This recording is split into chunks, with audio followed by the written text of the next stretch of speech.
দুনিয়ার সময় হচ্ছে অস্থায়ী, আখিরাতের সময় হচ্ছে চিরস্থায়ী। দুনিয়ার জিন্দেগিকে যদি আমি আর আপনি সাজাতে পারি আখিরাতের যে জীবনের শুরু আছে শেষ নাই, আবাদুল আবাদ, যে আখিরাতের মধ্যে আমরা থাকবো, সে আখিরাত আমাদের অনেক সুন্দর হয়ে যাবে যদি দুনিয়ার অল্প সময়ের জিন্দেগিটা, অল্প সময়ের সামান্য কিছু সময় যেটা আছে, এটাকে যদি আমরা আল্লাহ তাআলার হুকুম, রাসূলুল্লাহ সাল্লাল্লাহু আলাইহি ওয়াসাল্লামের সুন্নাহ মোতাবেক আমি আর আপনি আমাদের জীবনটাকে যদি সেইভাবে গঠন করে যেতে পারি। দুনিয়ার জিন্দেগি সাজানোর অনেকগুলো আইটেম আছে। আমাদের ঘর একটা আইটেম দিয়ে সজ্জিত হয় না, অনেকগুলো পণ্য লাগে, প্রোডাক্ট লাগে, তারপরে একটা ঘর সুন্দর সুসজ্জিত হয়। ঘর সাজাতে হলে কিছু রাখতে হয়, আবার কিছু ঘর থেকে বাহির করতে হয়। কিছু রাখার পণ্য, কিছু বাহির করার পণ্য। ইবাদত বন্দেগী এমন একটা আমল, এমন একটা জিন্দেগি, সেই জিন্দেগিটাকে শুধু নামাজ দিয়ে সাজালেই হবে না, শুধু রোজা দিয়ে সাজালেই হবে না। এই জিন্দেগি সাজানোর জন্য অনেকগুলো প্রোডাক্ট, আমল আছে, আমল নামের পণ্য আছে। কিছু আমল আছে, কিছু কাজ আছে করার মতো, কিছু কাজ আছে ছাড়ার মতো। হালাল গুলোকে আঁকড়িয়ে ধরা, হারাম গুলোকে বর্জন করা। হালাল গুলো দিয়ে আমি আমার জিন্দেগিকে সাজাবো, আমার জীবনটা অনেক সুন্দর হয়ে যাবে। যে জিন্দেগি আখিরাত উখরবি জিন্দেগি, সেই জিন্দেগিও আমার সফল হবে, লাআল্লাকুম তুফলিহুন হয়ে যাবে। আমি সফলকাম তখনই হতে পারবো যখন দুনিয়ার জিন্দেগিটাকে আমি আল্লাহ এবং তার রাসূলের কথা অনুযায়ী সাজাবো, জীবনকে পরিচালনা করব।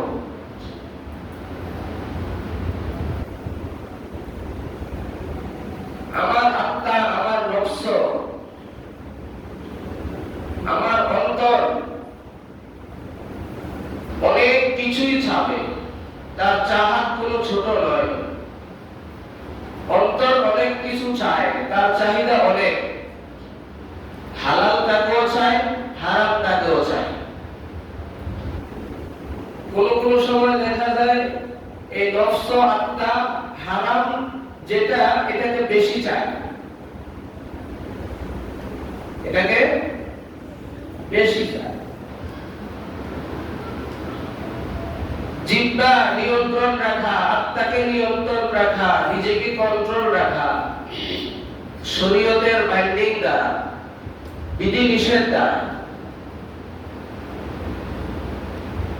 জিহ্বা, আত্মা, নফস, নিজের চোখের হেফাজত, যতদিন পর্যন্ত এগুলো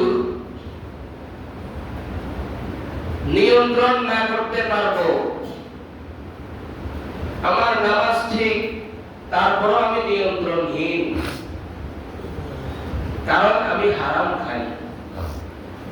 কি খাই? হারাম। আমি নামাজ পড়ি, রোজা রাখি, হজ করি, তবে আমার চোখ ঠিক নাই, আমার হাত ঠিক নাই, জুলুম করি। কি করি? জুলুম। নামাজি হলেও আমি নিয়ন্ত্রণহীন, শরীয়তের বিধি নিষেধের মধ্যে আমি নাই। কিয়ামতের ময়দানের মধ্যে কিন্তু ছোট বিষয়গুলোর জন্য আল্লাহ তাআলা ধরা খেয়ে যাবে। সামান্য সামান্য বিষয়। ফামান ইয়ামাল মিসকালা যাররাতিন শাররান ইয়ারা ওয়া মান ইয়ামাল মিসকালা যাররাতিন শাররান ইয়ারা খায়রান ইয়ারা। খায়রান ইয়ারা ভালো আমল, শাররান ইয়ারা খারাপ আমল। মুফাসসিরিনে কেরাম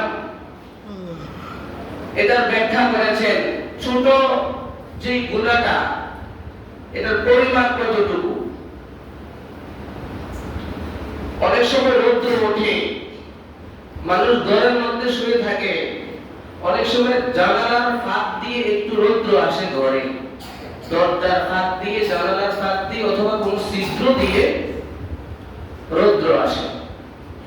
ওই রৌদ্রের মধ্যে তাকিয়ে দেখলে বোঝা যায় যে ময়লা উঠতেছে, ময়লা উঠতেছে।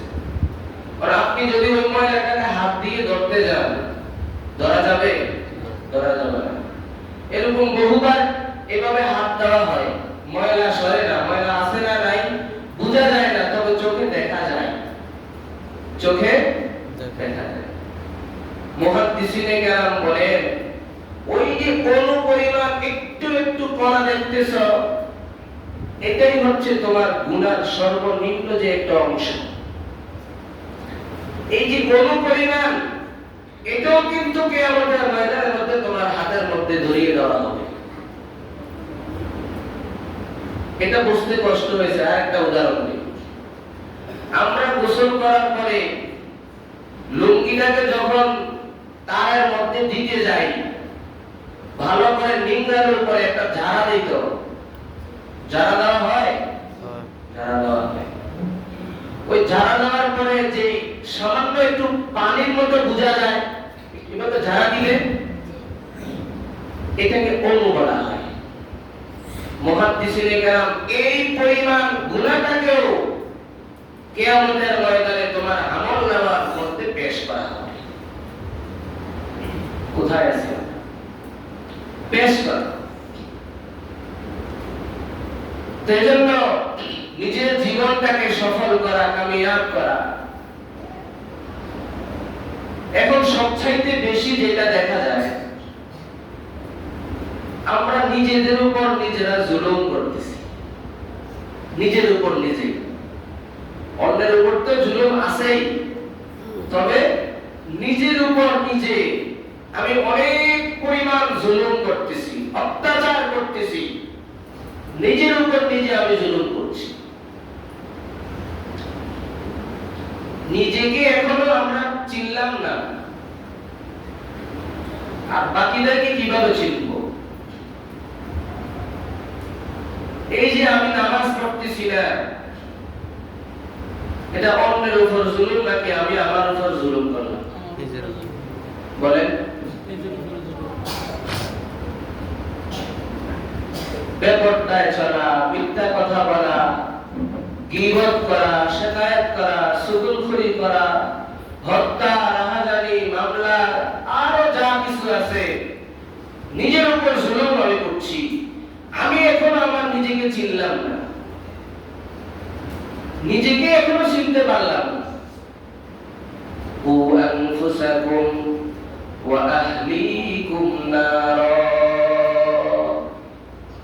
আল্লাহ বলছেন, নিজে আগে জাহান্নামের আগুন থেকে বাঁচো, তারপর তুমি তোমার পরিবার পরিজন আহাল যারা আছে তাদেরকে বাঁচো।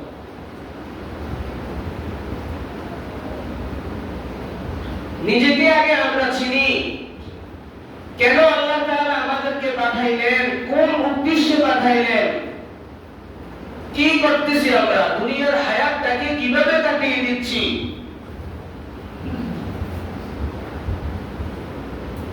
নিজের জীবনটাকে এখনো চিনলাম না।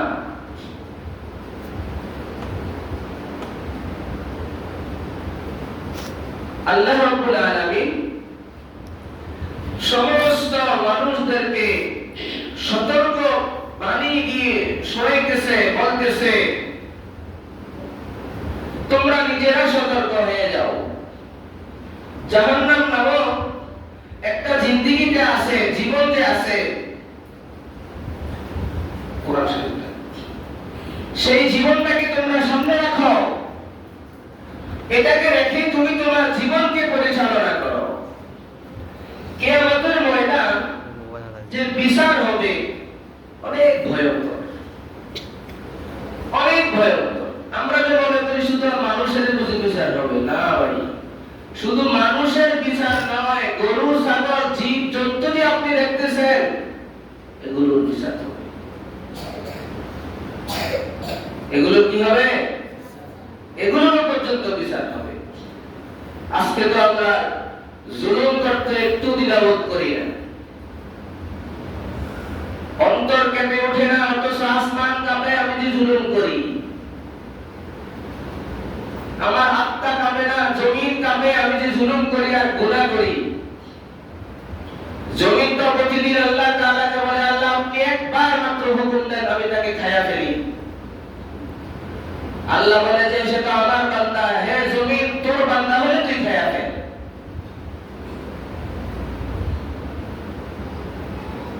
প্রতিদিন জমিন বলে। এত পরিমাণ নাফরমানি আমরা করছি, অত্যাচার করছি, ব্যভিচার করছি, জুলুম করছি, জমিনও তো সেটা বরদাস্ত করে না। জমিনও কান্না করে, আসমানও কান্না করে, অথচ আমরা শুনতে পাই না। আমাদের গুনার কারণে জমিন কাঁপে, জমিন কাঁপে। গুনাহকে গুনাই মনে করি না আমরা, কোনো মনে করা হয় না। কিয়ামতের ময়দানের মধ্যে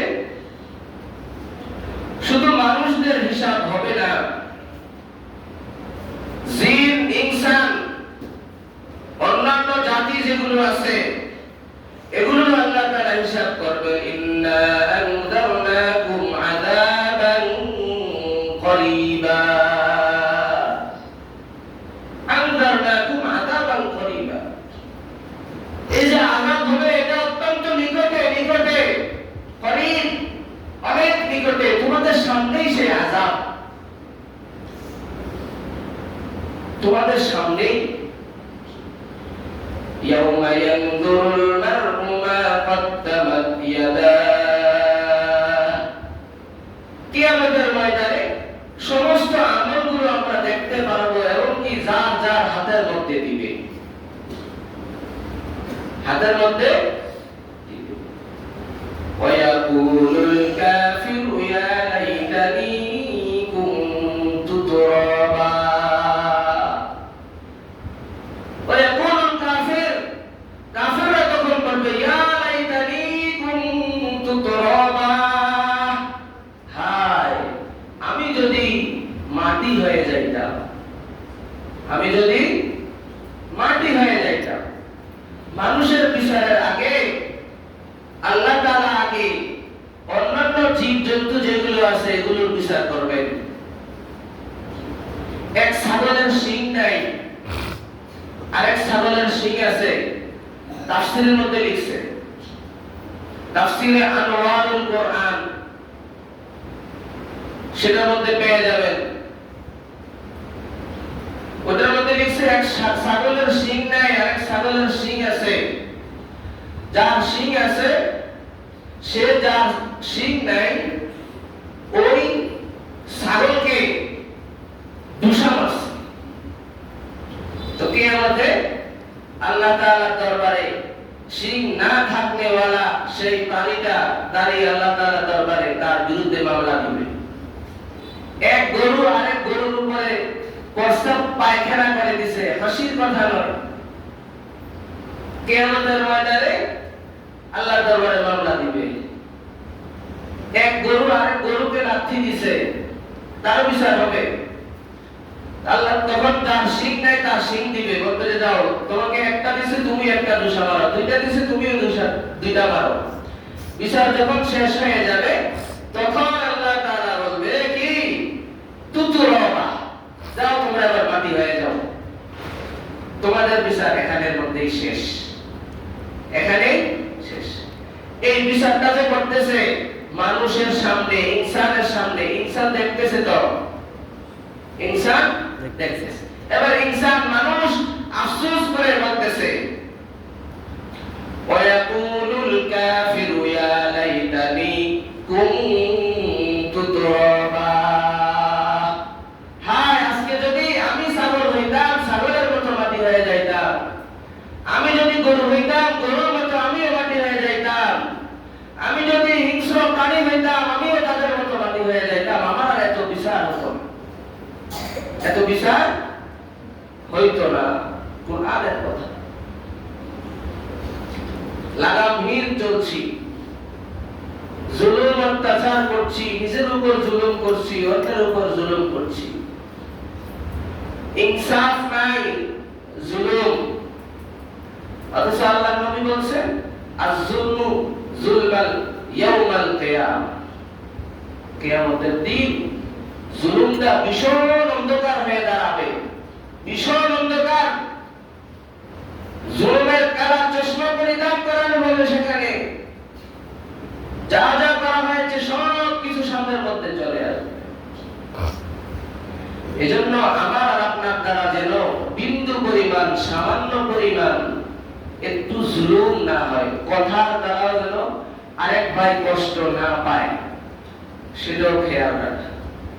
আজকে আমার ক্ষমতা আছে, যার বলে রিক্সা ড্রাইভারকে দুটা লাগাইয়া দেই, অটো ড্রাইভারকে দুটা লাগাইয়া দেই, ধমক দেই। তোমার এই ক্ষমতা মেম্বার চেয়ারম্যান পর্যন্ত কিন্তু যায় না, তার এই ক্ষমতা যায় না, বলে যায় না, তার এই ক্ষমতা ওইটুকু পর্যন্ত যায়। অন্যান্য মালদার পার্টি যারা আছে ওই পর্যন্ত যায় না। নিরীহ ব্যক্তির উপর জুলুম করতে সবাই মজা পায়, সবাই ভালো লাগে, সবাই ভালো লাগে। সমাজের গরিব লোক, তার কেহ নাই, তার উপর জুলুম করতে সবাই ভালো পায়। সবাই কি পায়?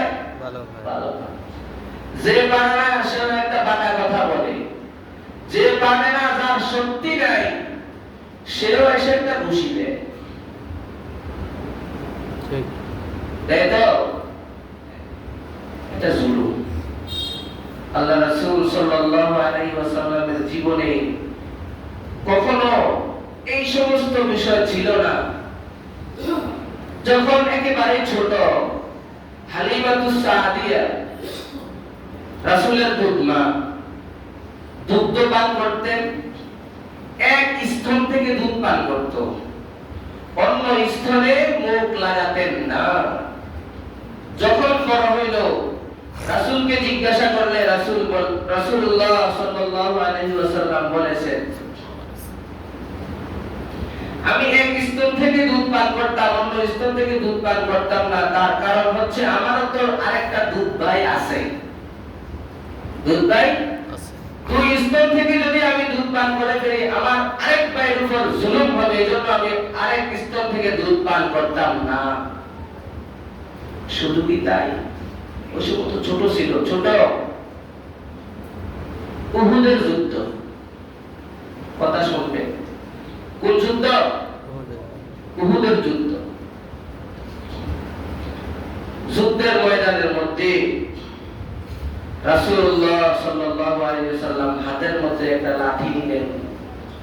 লাঠি নিয়ে দাঁড়িয়ে কাতার সোজা করতেছে, সাহাবায়ে কেরামদেরকে কাতার সোজা করতেছে, এইভাবে বলে বলে কাতার সোজা করে। যুদ্ধের মধ্যে যাবে, অনেক যুবকদের যুদ্ধের কথা শুনলে অথবা জজবা আসলে নিজেকে স্থির রাখতে পারে না, এমন হয় না?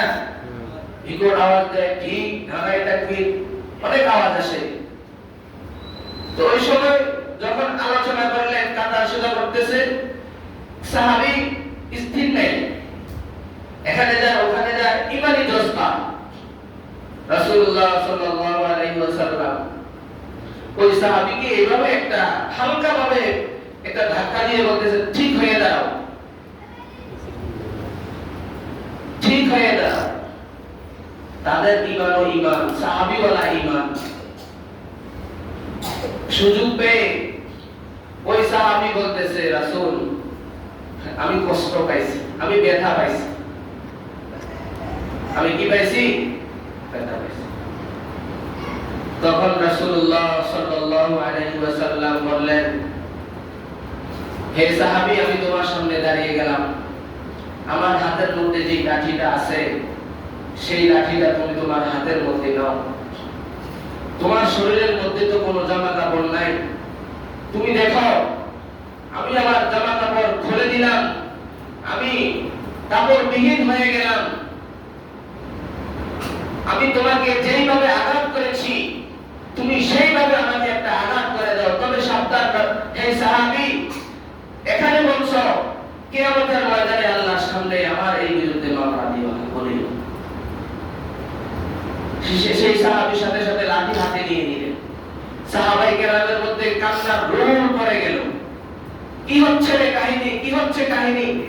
রাসূলের গায়ে বুঝি সেই সাহাবী আঘাত করবে? কি হচ্ছে? তখন সেই সাহাবী লাঠি হাতে নিলেন, সামনে আসলেন। সামনে আসার পরে লাঠিটাকে ফেলে দিয়ে রাসূলকে এভাবে জোরে আলিঙ্গন করে ধরে বললেন, কাঁদতেছে, বলতেছে, হে রাসূল, আমি কি আপনাকে আঘাত করব? কিভাবে সম্ভব আমি সাহাবী হয়ে আপনাকে আঘাত করব? আমি একটা বাহানা ধরছিলাম, যুদ্ধের ময়দানে তো যাইতেছি, যদি আমি মারা যাই কিয়ামতের ময়দানে যদি আমি জাহান্নামী হয়ে যাই, আমি তো জানি কবরের আসামীদেরকে শরীরের চামড়া খুলে খুলে আযাব দেওয়া হবে। আপনার পবিত্র শরীরের সাথে বদনের সাথে আমার শরীরটাকে আলিঙ্গন করে নিলাম, একসাথে মিশিয়ে নিলাম, এই উসিলা করে দিল কিয়ামতের ময়দানে আল্লাহ তাআলা আমাকে ক্ষমা করে দেয়। সুবহানাল্লাহ। বিন্দু পরিমাণ জুলুম রাসূল করেন নাই, তার সাহাবায়ে কেরাম করেন নাই। সামান্য একটু লাঠি দিয়ে একটু ঠেলা দিয়ে বলতেছে যে কাঁধটা একটু সোজা করো। এরপর রাসূল নিজের শরীরের পোশাক খুলে দিয়ে তার হাতে লাঠি দিয়ে বলতেছে, আমি যেভাবে আঘাত করেছি সাথে সাথে তুমি আমাকে হুবহু সেইভাবে আঘাত করো, তবে কিয়ামতের ময়দানে আমার বিরুদ্ধে তুমি মামলা দিও। এটা হচ্ছে রাসূলের শিক্ষা। হযরত আবু বকর রাদিয়াল্লাহু তাআলা, তিনি তার একজন গোলাম ছিল, একটা অন্যায় করার পরে কানের মধ্যে এভাবে মলা দিয়েছে, কান মলা। তখন সাথে সাথে তার ভিতরে বুঝ আসলো, বলতেছে, হে গোলাম, তুমি অন্যায় করেছো, তোমার কানের মধ্যে আমি মলা দিয়েছি, তোমাকে তো আমি ভালো একটা কথা বলে শাসন করতে পারতাম, আমার অন্যায় হয়েছে, অপরাধ হয়েছে। হে গোলাম, আমি তোমার যেই কানটার ভিতরে যেইভাবে মলা দিয়েছি, আঘাত করেছি, তুমি আমার কানটাকে সেভাবে আঘাত করে দাও। আবু বকরকে, যে আবু বকরের ব্যাপারে 8টা জান্নাত আছে, জান্নাতের 8 দরজা আবু বকরকে ডাকতে থাকবে। এক দরজা বলবে, আবু বকর আমার দরজা দিয়ে আসো, আরেক জান্নাতের দরজা ডাকতে থাকবে, আমার দরজা দিয়ে আসো। যে আবু বকরের ব্যাপারে রাসূলুল্লাহ সাল্লাল্লাহু আলাইহি ওয়াসাল্লাম ঘোষণা দিয়েছেন, দুনিয়ার মধ্যে থাকতে থাকতে ঘোষণা দিয়েছেন, আবু বকর ফিল জান্নাহ, হে আবু বকর তুমি জান্নাতের মধ্যে যাইবা। আল্লাহর রাসূলের সমস্ত উম্মতদের মধ্যে যারা বেশি আমলদার ব্যক্তি ছিল, তাদের মধ্যে সর্বপ্রথম যেই ব্যক্তিটা, সেই ব্যক্তির নাম হচ্ছে হযরত আবু বকর রাদিয়াল্লাহু তাআলা আনহু। রাসূলের সাথে যেই সওয়ারি হয়েছিলেন, রাসূলের সাথে যে হেরাগুয়ার মধ্যে ছিলেন, সেখানে মধ্যে যেই ব্যক্তিটা ছিলেন হযরত আবু বকর রাদিয়াল্লাহু তাআলা আনহু। সেই আবু বকর তার গোলামকে বলতেছেন, হে গোলাম, আমি তোমার কানের মধ্যে আঘাত করেছি, মলা দিয়েছি, সুন্দর ভাষা ব্যবহার করলে হতে পারতাম, আমার অন্যায় হয়েছে, অপরাধ হয়েছে। তা সেই গোলামের হাতটাকে নিজের কানের মধ্যে আইনা তুইলা ধরছে। রাসূল যেরকম ভাবে তার সাহাবীর হাতের মধ্যে লাঠি দিলেন, রাসূলের নিয়ম অনুসরণার্থে তার গোলামের হাতটাকে তার কানের মধ্যে আয়েশা বলতেছে, আমার কানটাকে মলা দিয়ে দাও। গোলাম এভাবে দাঁড়িয়ে আছে। আবু বকর বলতেছে, গোলাম তুমি দাঁড়িয়ে আছো কেন, বলো না। হে আবু বকর, আমি আপনাকে মাফ করে দিয়েছি, আমি আপনাকে ক্ষমা করে দিয়েছি, আমি আপনাকে মাফ করে দিয়েছি, তুমি এই কথাটা একটু বলে দাও। তাদের জিন্দেগিতে কোনো জুলুম ছিল না। গোলাম গোলাম গোলাম শুধুমাত্র কান মলা দিছে, কান মলা, আর কোনো কিছু না। ঘুষিও না, লাঠিও না, ছুরি দিয়ে আঘাতও না, তরবারি দিয়ে আঘাতও না, কান মলা। সেই আবু বকর বলেছে, আমাকে কান্না লাগাবো, আমি কিয়ামতের ময়দানের মধ্যে জুলুম করনেওয়ালা, জুলুমকারী হিসেবে আখিরাতের মধ্যে আমি দাঁড়াতে চাই না, জালেম হিসেবে আমি দাঁড়াতে চাই না। আমাকে মাফ করে দাও, ক্ষমা করে দাও। আজকে তো আমরা কত জুলুম করি না? একটু ক্ষমতা আছে, একটু শক্তি আছে, আমার একটু লোক আছে, আমার পিছনে 2-4 লোক আছে, কথা বলার শক্তি আছে, বাক্যটুটা আছে, চাপা আছে, আমি জুলুম করে দেই। মারাকে শুধু জুলুম করা হয় না, কথা বলার মাধ্যমে জুলুম হয়, হাতের মাধ্যমে জুলুম হয়, লেখার মাধ্যমেও জুলুম হয়, কদম ফলানোর মাধ্যমেও জুলুম হয়। নিজেদের উপর নিজেরা জুলুম করছি। একবারও কি আমরা ভাবছি রাসূলের অন্তরের মধ্যে আখিরাতের ভয় ছিল, আবু বকরের অন্তরের মধ্যে আখিরাতের ভয় ছিল? এজন্য সাহাবীর কাছে ছোট হইতে একটু চিন্তা করে নাই। আবু বকর তার গোলামের কাছে ছোট হইতে, নত হইতে একটু চিন্তা করে নাই। আমি দুনিয়ার মধ্যে ছোট হইলাম, আখিরাত যদি আমার সুন্দর হয়ে যায় আলহামদুলিল্লাহ। দুনিয়ার মধ্যে বরত্ব দেখাইলাম, বীর দেখাইলাম, আখিরাত যদি আমার অসুন্দর হয় লাভ নাই। কিতাবের মধ্যে আমাদের আকাবিরদের বহু কাহিনী আছে। একজনের ব্যাপারে এমন আছে, নামাজ পড়ার পরে দাঁড়িয়ে কানে ধরে এভাবে দাঁড়িয়ে যেত, মুসল্লিদেরকে বলতো, হে সমাজবাসী, হে মুসল্লিবাসী, আমি যদি কোনো অন্যায় অপরাধ করে থাকি আপনারা আমাকে মাফ করে দিবেন। 5 ওয়াক্ত দাঁড়িয়ে এভাবে বলতো, কারণ আখিরাতের ভয় আছে। কি আছে? আখিরাতের ভয় আছে। এখন আমি তো অন্যায় করেছি, সেই অন্যায়টাকে আমি স্বীকারোক্তি দিব দূরের কথা, অন্যায়টাকে কিভাবে ঢাকা যায়, ঢাকার জন্য আর 10টা অন্যায় করে, আর 10টা জুলুম করে, আর 20টা জুলুম করে, করে না? করে না? আর জুলুমাতুন ইয়াউমাল কিয়ামah, কিয়ামত এত সহজ না, এত সহজ না। ওই রাসূল থেকে আর সাহাবী থেকে আমাদের শিক্ষা নেওয়া উচিত। বিন্দু পরিমাণ, এক টুকরো পরিমাণ, 1 ইঞ্চি পরিমাণ আমরা জুলুম করব না ইনশাআল্লাহ। বলেন ইনশাআল্লাহ। জুলুমের পরিণতি ভালো হয় না, জুলুমের পরিণতি ভালো হয় না। দুনিয়ার মধ্যে আল্লাহ তাআলা পরিণতি দেখায়া দেয়। এই পর্যন্ত কেউ জুলুম করে টিকতে পারে না, ইতিহাস সাক্ষী। কেউ জুলুম করে টিকতে পারে নাই, ইতিহাস সাক্ষী আছে। বড় বড় নেতা যারা আছে, এমপি মন্ত্রী যারা আছে, তাদের দিকে আমরা একটু তাকাই। কি পরিমাণ জুলুমের, অত্যাচারের স্টিম রোলার চালিয়েছে মানুষদের উপরে, আলেমদের উপরে, সাধারণ নিরহ জনগণদের উপরে। আল্লাহ তাআলা ছাড় দেয়, ছেড়ে দেয় না। আমি মনে করি আমি ভালো খাই, আমি সুস্থ আছি, আমার পিছনে লোক আছে, আমি আলহামদুলিল্লাহ চলতেছি। এক সময় সেই জুলুমের গর্তের মধ্যে আপনার পড়তে হবে, গর্তের মধ্যে পড়তে। আমি হাজার কষ্টে থাকি, আমি না খেয়ে থাকবো, আমি রোজা থাকবো, কেন আমি অন্যায়ের সাথে আপোষ করব? কেন আমি জুলুম করতে যাব? বলেন, কেন আমি জুলুম করতে যাব? কেন আমি হারাম খাইতে যাব, হারাম কাজ করতে যাব?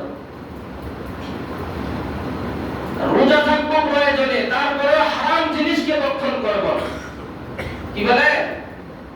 এমন স্পৃহা, এমন ঈমানের তাকিদ যদি না আসে, আমার আখিরাত কিন্তু ভয়ঙ্কর হবে, আমার আখিরাত ভয়ঙ্কর হবে। আমি নিজে একটু চিন্তা করি, আমি কি কি জুলুম করতেছি, আমি আমার নিজের উপর কত জুলুম করতেছি, আমি একটু চিন্তা করি। অন্যায় ভাবে কারো উপর জুলুম করতেছি কিনা, অন্যায় ভাবে কারো হক গুলো আমি ভক্ষণ করতেছি কিনা, খাইতেছি কিনা, অন্যায় ভাবে কারো উপর থাপ্পড় মারতেছি কিনা, অথবা কারো উপর অন্যায় ভাবে তুহমত দিতেছি কিনা, মিথ্যা কথা, এরপরে কি আপনার গীবত, আরো যা যা কিছু আছে, এগুলো আমি অন্যায় ভাবে করতেছি কিনা একটু ঠিক। ওই লোক না জানো, ওই লোক না শোনো, ওই লোক না দেখো, আমি আমারটা দেখবো, আমি করতেছি কিনা।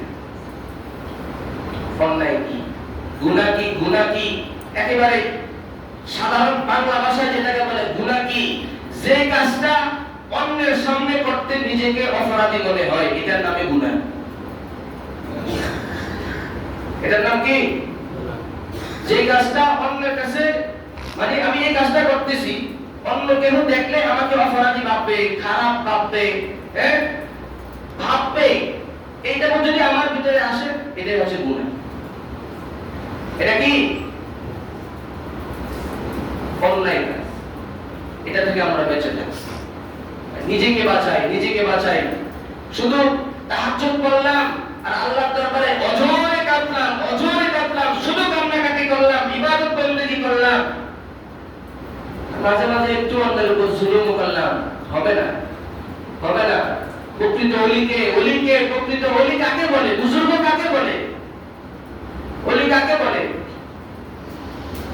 হালালকে হালাল, হারামকে হারাম, কোন কিছুর বদলে হারামকে গ্রহণ করে না। ইবাদত বন্দেগী, আমল আখলাক, এটা নিজের ফায়দা, আপনার মর্যাদাকে বৃদ্ধি করবে, জান্নাতকে উন্নত করবে, এটা আছে। আর একটা হচ্ছে হালালকে মানা, হারামকে মানা। এগুলো মানলে জান্নাত আগে ঠিক করা, আমার জায়গাটা 3 ঘন্টা আছে কিনা এটাকে আগে ঠিক করি, এরপরে সাজানো, এরপরে কি করব? সাজানো। ঈমানকে আগে ঠিক করেন, হালালকে হালালের রাস্তায় রাখেন, হারামকে হারামের রাস্তায় রাখেন, আপনার ঈমান ঠিক করেন, আগে জান্নাত যে আছে এটাকে আপনি ঠিক করেন, তারপর তাহাজ্জুদ করেন, একটু কাঁদেন, নফল করেন, সদকা করেন, রোজাদারি করেন। এই যে আপনার 3 ঘন্টা আছে, এরপরে আপনি এটাকে সাজান, বিল্ডিং দেন, এসি লাগান, এই করেন, সেই করেন, আগে জায়গা ঠিক করেন, এরপরে সাজান, আগে জান্নাত ঠিক করেন, জান্নাতটাকে এরপর আমল দিয়ে সাজান। হাজার ইবাদত বন্দেগী করলাম, অন্যের হক, মিথ্যা কথা, জুলুম, ব্যভিচার, এগুলো যদি করে যাই, এগুলো আমাদের আখিরাত সুন্দর হবে না, বরবাদ হয়ে যাবে। মানুষেরও বিচার হবে, পশু পাখিরও বিচার হবে। মানুষের বিচারের আগে পশু পাখিদের বিচার হয়ে আল্লাহ তাআলা বলবে, তোমরা কি হয়ে যাও? মাটি হয়ে যাও। তখন মানুষ আফসোস করে বলতে থাকবে, ওয়ায়াকুল কাফির, জাহান্নামীরা বলবে, কাফেররা বলবে, ইয়া লাইতানি কুনতু তুরাবা, হায় আমিও আজকে যদি তাদের মতো মাটি হয়ে যাইতাম। ওই সময় আফসোস করবো আমরা, কোনো কাজে আসবে না। আফসোস করার সময় হচ্ছে দুনিয়া, যে যেখানে থাকেন, যে কাজ করেন, আমার কোনো বাধা নাই, 5 ওয়াক্ত নামাজ আপনি পড়েন, এই মসজিদে এসে পড়তে হবে কোনো না, আপনি যেখানে থাকেন সেখানে থেকে আপনি নামাজটাকে আদায় করেন। আল্লাহর ভয়টা একটু আমরা অন্তরের মধ্যে ঢুকি। কত সময় অপচয় হয়ে যায়, কত সময় আমরা ব্যয় করে দিই। নামাজের সময় হয়তো মোবাইল টিভি, কথা বলি, বাসায় থাকি, ঘরে থাকি, দোকানে থাকি, 10 মিনিট সময় ব্যয় করে কি আসে যায়? কোন ব্যক্তিকে আযানে অস্থিরতা করে কখন মসজিদে আনবে, আবার কোন ব্যক্তিকে নামাজ ভুলিয়ে দেয়, আরে এখন পড়ব না, পরে নিব, অথবা না পড়লে কি করে। কাউকে অস্থির করে দেয় মসজিদে আনার জন্য, কাউকে অস্থির করে মসজিদে না আনার জন্য। এগুলো করলে নিজের উপর নিজে জুলুম করলাম। রাজি আছেন ইনশাআল্লাহ? আল্লাহ তাআলা আমাদের সবাইকে কবুল ফরমান, হক হালাল মেনে নিজের জিন্দেগিকে সুন্দর করে, আখিরাত নামক জিন্দেগিকে একেবারে আবাদ যে জিন্দেগি আছে সেটাকে সুন্দর করার তৌফিক দান করেন। যারা সুন্নাত আদায় করে নেই, সুন্নাত আদায় করে নেই।